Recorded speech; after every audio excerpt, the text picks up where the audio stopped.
नमस्कार, मैं डॉक्टर वीरेंद्र शुक्ल। आज प्रस्तुत है शिवानी जी की एक बहुत ही प्यारी कहानी जिसका शीर्षक है सती।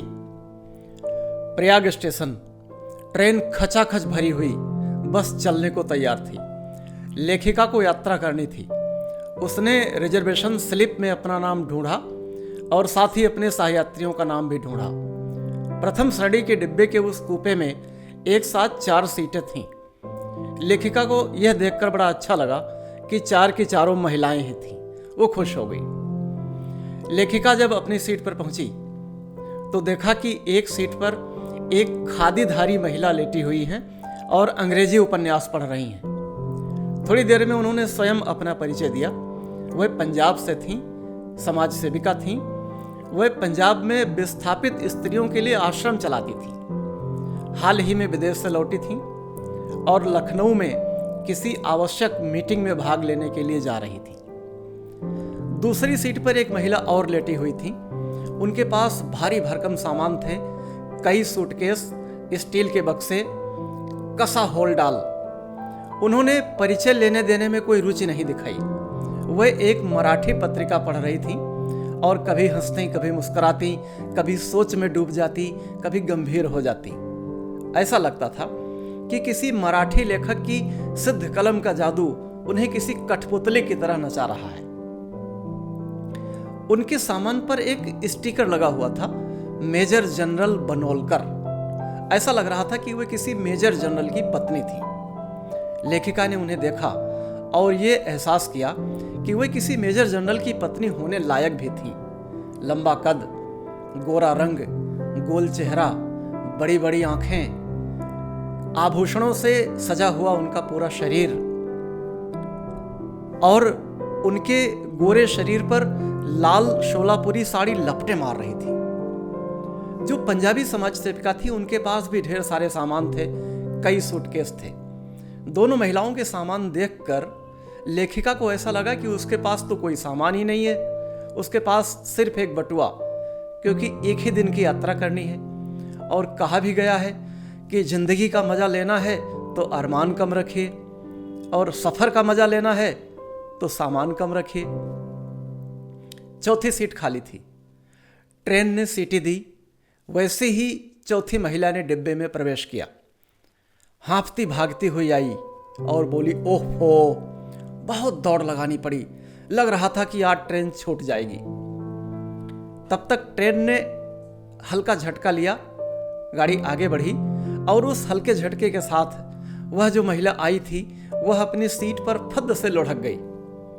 उसका लुढ़कना था कि अन्य तीनों महिलाएं उठकर बैठ गईं और उसे ही देखने लगी। उस महिला को जब लगा कि तीनों महिलाएं मुझे ही घूर रही हैं तो वह हल्की सी उदासी के साथ मुस्कुराई और बोली, गुजराती लहजे में बोली, केम बेन, मैं बहुत लंबी हूं ना, 6 फीट 10.5 इंच एग्जैक्ट, शायद भारत की सबसे लंबी नारी। चलिए, अच्छा है कि हम चारों महिलाएं ही हैं, नहीं तो मुझे मर्द भी मुझे घूरते। अब चारों महिलाएं उस कूपे में थीं। फिर जो आने वाली महिला थी उसने सबका इंटरव्यू लेना शुरू किया। सबसे पहले उसने लेखिका से परिचय लिया। उसके बाद जो पंजाबी समाज सेविका बैठी थी उनसे परिचय लेना चाहा तो उन्होंने 2-3 रूखे सूखे उत्तर दिए और मुंह फेर लिया। फिर मिसेज बनोलकर जो मराठी महिला थी उसने उनसे कुछ पूछा तो उन्होंने कहा, आई डोंट नो हिंदी, कहकर बड़ी उपेक्षा से मुंह फेर लिया। तो वह महिला, जो चौथी महिला जो आई थी, वो अंग्रेजी बोलने लगी। उसने कहा, मेरा नाम मदालसा है, मदालसा सिंघानिया। मैं कल ही प्रिटोरिया से भारत आई हूं अपने पति की डेड बॉडी लेने। डेड बॉडी का नाम सुना तो फिर अन्य तीनों महिलाएं सतर्क हो गईं, गंभीर हो गईं और पंजाबी समाज सेविका जिन्होंने उसे रूखा रूखा उत्तर दिया था वो बड़ी द्रवित हो गईं और बड़े दर्द भरे स्वर में बोली, अरे राम राम, क्या कोई दुर्घटना हो गई थी क्या? मदालसा बोली, जी, मेरे पति पिछले साल एक पर्वतारोही दल के साथ भारत आए थे और एक तूफान के नीचे दबकर उनकी मौत हो गई। अन्य तीनों महिलाएं गमगीन हो गईं। लेखिका ने पूछा, तो क्या आपके पति की मृतदेह मिली? मदालसा बोली, जी हाँ, भारत सरकार ने मुझे पिछले हफ्ते सूचित किया था कि उनकी देह बर्फ में ज्यों की त्यों दबी मिली है। मेरे हाथ का बुना हुआ स्वेटर जो उस समय उन्होंने पहन रखा था, उसका एक फंदा भी नहीं टूटा है। कहकर वह रोने लगी और फिर अपनी टोकरी से एक मर्दाना रुमाल निकाला और अपने नाक, चेहरे और उमड़ते हुए आंसुओं को पोंछने लगी। अच्छा, उसकी नाक बड़ी लंबी थी और कोई जनाना रुमाल उसके नाक का अस्तित्व भी नहीं संभाल सकता था। उसके दुख से तीनों महिलाएं गमगीन हो गईं। फिर मिसेज बनोलकर बोली, तो क्या आप अपने हस्बैंड का डेड बॉडी लेकर प्रिटोरिया फ्लाई करेगा? मदालसा बोली, नहीं बेन, मैं सती होने भारत आई हूं। निस्तब्धता छा गई। तीनों महिलाओं के दिमाग में उसके शब्द हथौड़े से बजने लगे, मैं सती होने भारत आई हूं। तीनों सोचने लगी, अरे इस जमाने में भी कोई सती होता है? ये अपने पति की मृतदेह के साथ सती हो जाएगी? मतलब इतनी लंबी चौड़ी काया जलकर राख हो जाएगी? पंजाबी समाज सेविका अपनी सीट से उठकर मदालसा की सीट पर आकर बैठ गई और उसका दोनों हाथ अपने हाथ में लेकर बोली, नहीं नहीं, मैं आपको ऐसा अनर्थ नहीं करने दूंगी। शायद आपको पता नहीं कि यह अपराध है, अपराध है। और फिर वो लगी सती प्रथा पर भाषण करने। ऐसा लग रहा था मानो सचमुच चिता प्रज्वलित हो रही हो और सती आग में कूदने को तत्पर हो। आगे बोली कि औरतें बड़ी भावुक होती हैं। मेरे आश्रम की 2 महिलाएं पिछले साल अपनी जान गंवा चुकी हैं इसी भावुकता में। मुझे देखिए, मेरे पति की भी देश के विभाजन के समय हत्या कर दी गई थी, लेकिन क्या मैं सती हुई? अगर मैं सती हो जाती तो क्या मेरा शरीर दिन दुखियों के काम आ सकता था? नहीं ना। मैं मॉडल जेल की अध्यक्षा रही हूं, विस्थापित बहनों की देखरेख करती हूं, आश्रम चलाती हूं। मैं आपको सती नहीं होने दूंगी। मदालसा के चेहरे पर और उसके शरीर पर कोई ताजा विधवा होने के कोई चिन्ह नहीं थे। वह लंबी, किसी पठानिन के समान गठे कसे शरीर की मालकिन थी। उसके बाल किसी महंगे सैलून में सजे संवरे लग रहे थे। उसने धानी साड़ी पहन रखी थी और अपनी साड़ी को किसी हाफ पैंट की तरह चढ़ाकर वह सीट पर बैठ गई और फीकी मुस्कान से बोली, नहीं बेन, अब ब्रह्मा भी मुझे मेरे निश्चय से नहीं डिगा सकते। ये रोग हमारे खानदान में चला आया है। मेरी परनानी तो राजा राम मोहन राय और लॉर्ड विलियम बेंटिक को भी घिस्सा देकर सती हो गई थी। और मेरी नानी, सुना है कि मेरे नाना की मृतदेह को अपनी गोद में लेकर चिता में बैठ गईं और आग अपने आप धू धू कर जल उठी थी।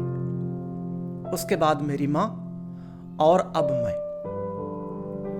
पंजाबी समाज सेविका बड़ी व्यथित थी। उन्होंने कहा, देखो, मैं तुम्हारा साथ दूंगी, तुम्हारे साथ चलूंगी, तुम्हारे पति के अंतिम संस्कार में मैं तुम्हारे साथ रहूंगी। उसके बाद मैं तुम्हें अपने आश्रम में ले चलूंगी, आप वहीं आराम से रहना। मदालसा ने कहा, धन्यवाद बहन। और उसने एक गहरी सांस भरी। उसके बाद कहा कि अब मुझे कोई भी सती होने से रोक नहीं सकता। चलिए, मैं पता नहीं किस झोंक में आप लोगों से ऐसी बात कर गई। I should not have told you. फिर फीकी हंसी के साथ मुस्कुराई, कहा, बहनों, आज पूरा दिन मेरा बड़ी भाग दौड़ में बीता है। मैं कुछ खा भी नहीं पाई हूँ, नाश्ता भी नहीं कर पाई हूँ। चलिए कुछ खा पी लेते हैं। इसके बाद उसने अपनी टोकरी से एक साफ तौलिया निकाला, साबुन निकाला और हाथ मुंह धोने चली गई। उसके जाते ही ये तीनों महिलाएं परम मित्रता की डोर में गुंथ गईं। लेखिका ने मिसेज बनोलकर से पूछा कि क्या आपको लगता है कि यह सचमुच सती हो जाएगी? मिसेज बनोलकर बोली कि देखो भाई, इस जमाने में कोई सती वती तो होता नहीं, और हाँ, मरने वाला कोई ढिढोरा पीट कर भी नहीं मरता है। मुझे तो नहीं लगता यह सती हो जाएगी। हाँ, मुझे इसका स्क्रू कुछ ढीला सा लगता है। पंजाबी समाज सेविका बोली, माफ कीजिएगा, मेरा अनुभव स्त्रियों के मामले में आप दोनों से ज्यादा है। मैं ऐसी भावुक प्रकृति की भोली भाली स्त्रियों को चेहरा देखते ही पहचान लेती हूं। आंखें नहीं देखी आपने? कितनी निष्पाप, कितनी पवित्र, कितनी उदार हैं। मुझे पूरी आशंका है कि अपने हस्बैंड की डेड बॉडी को देखकर ये वही मूर्खता कर बैठेगी जिसका ये खुलेआम ऐलान कर रही है। मुझे लगता है कि अपना प्रोग्राम कैंसिल कर मुझे इसके साथ जाना होगा। पुलिस को सूचना देनी होगी, तभी इसे बचाया जा सकता है, अन्यथा ये सती होकर ही रहेगी।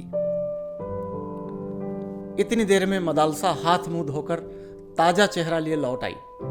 उसके बाद फीकी मुस्कान के साथ बोली, बहनों चलिए कुछ खा पी लिया जाए। कहकर उसने स्वच्छ नैपकिन बिछाई और अपनी टोकरी में से नाश्तादान निकाला और स्टील के डिब्बे सजाने लगी। जैसे खरबूजे को देखकर खरबूजा रंग बदलता है, ठीक वैसे ही ट्रेन में एक यात्री को भोजन करते देखकर दूसरे यात्री को भी भूख लग जाया करती है। बस फिर क्या था कि सती प्रथा पर हो रही बहस किसी कपूर के धुएं की भांति उड़ गई और चटाचट नाश्तादान खुलने लगे। मदालसा बोली कि आइए सब एक साथ बैठकर नाश्ता करते हैं। लेखिका ने कहा कि अरे भाई, हमारे पास भी तो भोजन है, उसे कौन खाएगा। मदालसा बोली कि भगवान ने ये 6.5 फीट 10 इंच का दुर्ग बनाया किस लिए है? अरे हम खाएंगे उसे। फिर क्या था, चारों महिलाएं एक साथ बैठ गईं और सब एक साथ नाश्ता करने को तैयार हो गईं। मदालसा ने अपने नाश्तादान खोले तो तीनों महिलाओं ने उसका नाश्ते का सामान देखा तो सबकी लार टपकने लगी। देखा तो मोयनदार कुरकुरी कचौड़ियां थीं, मसाले के गहरे परत में डूबी कई तरह की सब्जियां थीं, चटनी, अचार, रायता और ठूस ठूस कर बांधे गए मेवा जड़े बूंदी के लड्डू। ये नाश्ता नहीं, अच्छा खासा विवाह भोज था। और इन तीनों के पास वही सदियों से भारतीय रेल यात्रियों का भोजन, पूरी तरकारी और अचार की एक फांक। तीनों महिलाएं उसका नाश्ता देखकर हैरान रह गईं, उनके मुंह में पानी आ गया। फिर पंजाबी खादीधारी महिला बोली कि अरे आप तो बड़ा हैवी नाश्ता लेकर चली हैं, और कहकर कचौड़ियों पर टूट पड़ी। हुआ ये कि ये तीनों महिलाएं मदालसा के भोजन को देखते ही देखते चट कर गईं और मदालसा ने इन तीनों का भोजन खा लिया। खाने के बाद मदालसा ने अपनी टोकरी से एक मस्जिद के गुंबज के आकार का पानदान निकाला और बोली, ये मेरे नीलू ने मुझे बगदाद से लाकर दिया था। और फिर पानदान में से पान में केवड़ा, इलायची और मैनपुरी सुपारी से ठसाठस बीड़ा तीनों को थमाया। थोड़ी देर बाद फिर सती प्रथा पर बहस चल पड़ी। थोड़ी देर बाद सब लोग शांत हो गईं। मदालसा बोली कि बहनों, आज पृथ्वी पर मेरी अंतिम निद्रा है। हे मेरे सफर की प्यारी साथिनों, अब रात हो गई है, चलिए सो जाते हैं, बहस व्यर्थ है। और हाँ, मेरी शुभकामना है कि आप सबको बहुत अच्छी नींद आए और बहुत प्यारे प्यारे सपने दिखें। चलिए, गुड नाइट। कहकर मदालसा लेट गई और गुजराती में कोई गीत गुनगुनाने लगी। थोड़ी देर बाद मुस्कुराकर उसने लेखिका से पूछा कि समझी इसका अर्थ? इसका अर्थ है कि जानकी नाथ भी नहीं समझ सके थे कि सवेरे क्या होगा। अब लगता है कि उसने इस गुजराती पद की व्याख्या उन तीनों के पक्ष में ही की थी, और उसकी शुभकामना में तो जैसे जादू था। गजब की नींद आई तीनों को, और सपने ऐसा लग रहा था कि जगमगाते आभूषणों के ढेर में गोते लगा रही हूं। हीरों के हार से गर्दन टूटी जा रही है, भारी भारी अंगूठियों के कारण हड्डियां खिसकी जा रही हैं, और साड़ियों के महासागर में हम लोग कूद पड़े हैं। एक से एक रंग बिरंगी साड़ियां, कितने सुंदर रेशम, कितना चिकना कपड़ा, ऐसा तो कभी देखा ही नहीं था। फिर थोड़ी देर बाद तीनों महिलाओं की एक साथ नींद खुली। तीनों अपनी अपनी सीट पर उठकर बैठ गईं। फिर कुछ ही क्षण में मिसेज बनोलकर चिल्लाईं, अरे मेरे सामान, मेरे सूटकेस, मेरी स्टील के बक्से, उसमें तो मेरे विवाह के जड़ाऊ सेट थे, एक भी नहीं है। ऐसा लग रहा है कि वो सती की बच्ची हम सबको कुछ खिलाकर हमारा सामान लेकर गायब हो गई। तब तक पंजाबी महिला भी उठकर बैठ गई। देखा तो सती गायब थी। उन्होंने अपने सीट के नीचे झांका तो उनके भी सूटकेस गायब थे। वह भी चिल्लाई, अरे मेरे सामान, मेरे सूटकेस, कुछ नहीं है, उसमें तो मेरे आश्रम के 10,000 रुपए थे। कहकर पंजाबी समाज सेविका बिलखने लगी। लेखिका भी उठ बैठी। देखा तो दोनों चीख चिल्ला रही थी। लेखिका ने अपनी आंखें मली और चैतन्य होकर बैठने की कोशिश करने लगी तो देखा सब कुछ गोल गोल घूम रहा था। अभी भी आभूषण और साड़ियों के महासागर में थी। डिब्बा भी घूम रहा था, पंखा भी घूम रहा था, लाइट भी घूम रही थी। फिर लेखिका ने अपने आप को चैतन्य किया, उन दोनों की चीख सुनी, देखा कि उन सबके सामान गायब हैं, सती भी गायब है। लेखिका ने अपना बटुआ टटोला तो उसका पर्स भी गायब था। लेखिका के पर्स में सिर्फ 55 रुपए नकद थे और वापसी का प्रथम श्रेणी का एक टिकट था।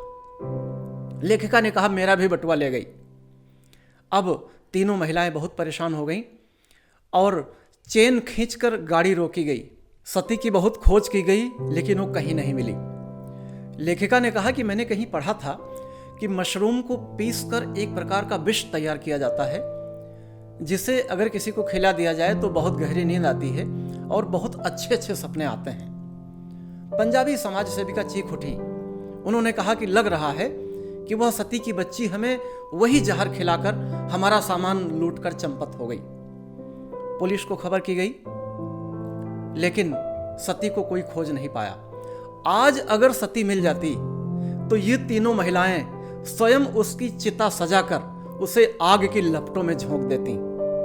लेकिन कहना बेकार है कि पुलिस और ये तीनों महिलाएं मिलकर भी उस सती मैया की परछाई तक नहीं पा सकी। नमस्ते।